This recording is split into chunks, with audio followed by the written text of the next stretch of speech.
नमस्कार दोस्तों, आप सभी का स्वागत है short hand house 2.0 YouTube channel पर।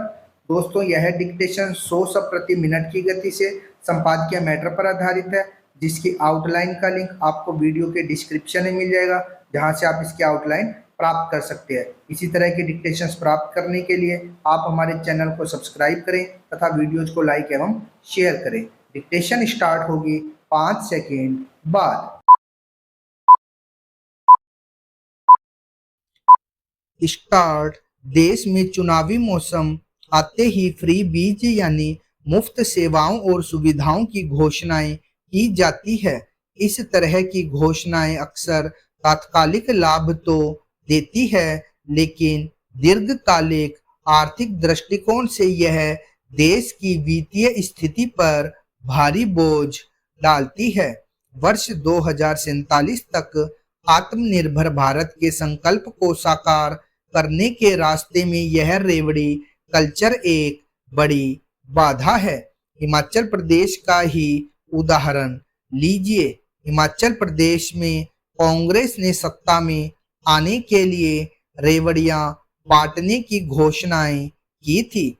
इसका परिणाम यह हुआ कि मुख्यमंत्री सुखविंदर सिंह सुक्खू को मंत्रियों व विधायकों से 2 महीने का वेतन भत्ते छोड़ने की अपील करनी पड़ी।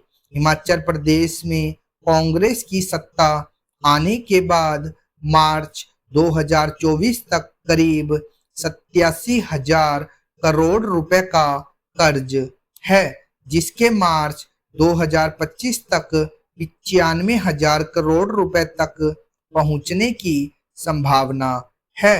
हिमाचल प्रदेश में 2022 में विधानसभा चुनाव के दौरान कांग्रेस ने 300 यूनिट फ्री बिजली महिलाओं को 1,500 रुपए प्रति माह सहित अन्य लोक लुभावनी घोषणाएं की थी, जिसका नकारात्मक प्रभाव अब दिख रहा है। यहाँ प्रति व्यक्ति कर्ज 1,17,000 रुपए पहुंच गया है।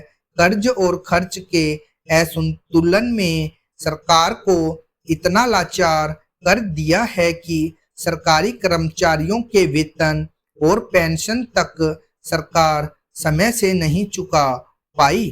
कर्नाटक और पंजाब में भी स्थिति कुछ अलग नहीं है। ठेकेदारों का 25,000 करोड़ रुपए का बकाया चुकाने में सिद्धारमैया सरकार की असमर्थता की वजह से कई विकास परियोजनाएं ठप होने के कगार पर है।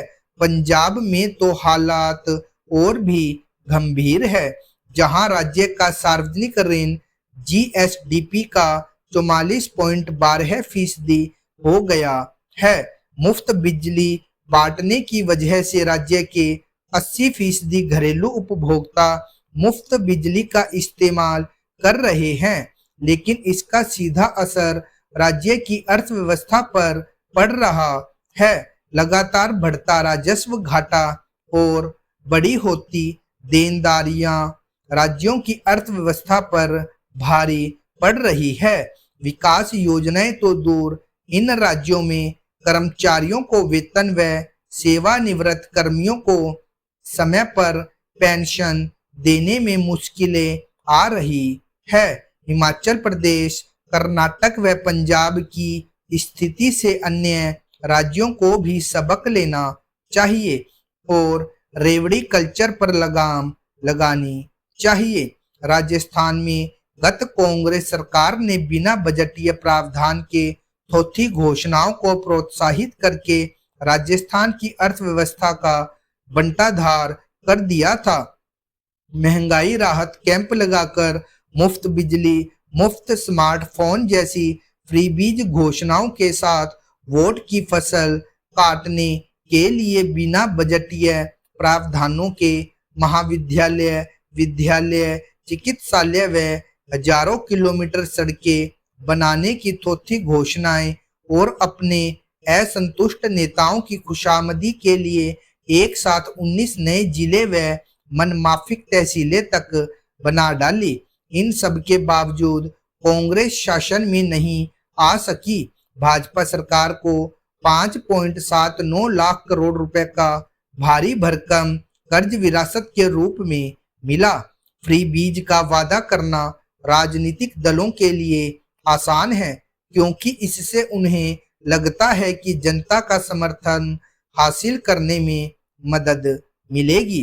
परंतु यह भी सत्य है कि ऐसी योजनाओं की लागत भविष्य में जनता को ही चुकानी पड़ती है।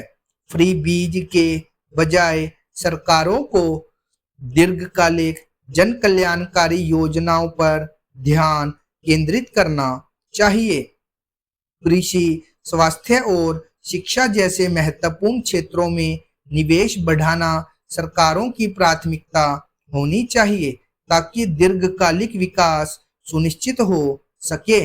मुफ्त योजनाओं पर निर्भरता बढ़ाने के बजाय आत्मनिर्भरता और विकास को प्रोत्साहित करना ही देश को एक समृद्ध और सशक्त भविष्य की ओर ले जाएगा। भारत जैसे विकासशील देश के लिए यह मुफ्त संस्कृति एक अभिशाप बनती जा रही है। सच भी है कि मतदाताओं का एक बड़ा वर्ग आज भी इस स्थिति में है कि कथित तौर पर मुफ्त या सस्ती चीजें उसके वोट के फैसले को प्रभावित करती है। रेवड़ी कल्चर एक चुनावी हथकंडा है जो तात्कालिक लाभ देने के बावजूद दीर्घकालिक रूप से देश की आर्थिक प्रगति में बाधा डालता है। राजनीतिक दलों को मुफ्त की घोषणाओं से आगे बढ़कर दीर्घकालिक विकास योजनाओं की दिशा में काम करना चाहिए। आत्मनिर्भरता और सतत विकास के मार्ग को अपनाना ही भारत के लिए लाभकारी है। आम जनता को भी यह बात समझनी होगी।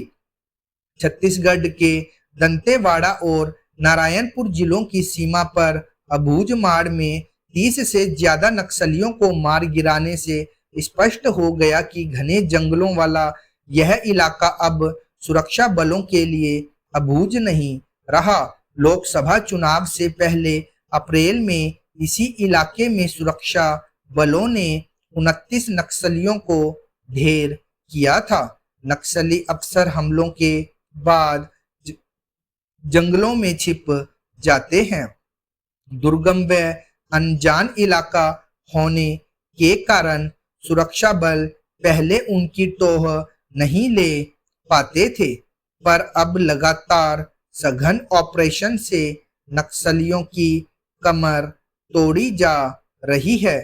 इस साल से पहले के 5 साल में छत्तीसगढ़ में करीब 200 नक्सली मारे गए थे।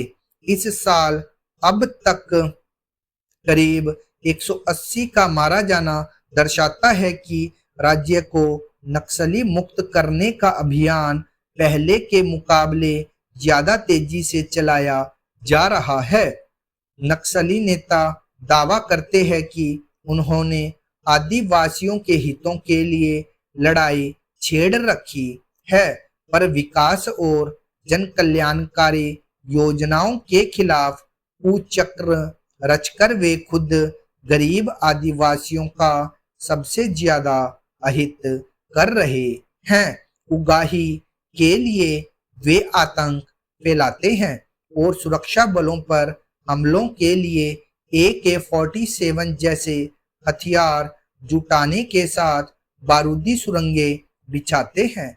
उन्हें कड़ा संदेश देना जरूरी है कि संविधान और लोकतंत्र के खिलाफ उठने वाले बंदूकों को बर्दाश्त नहीं किया जाएगा।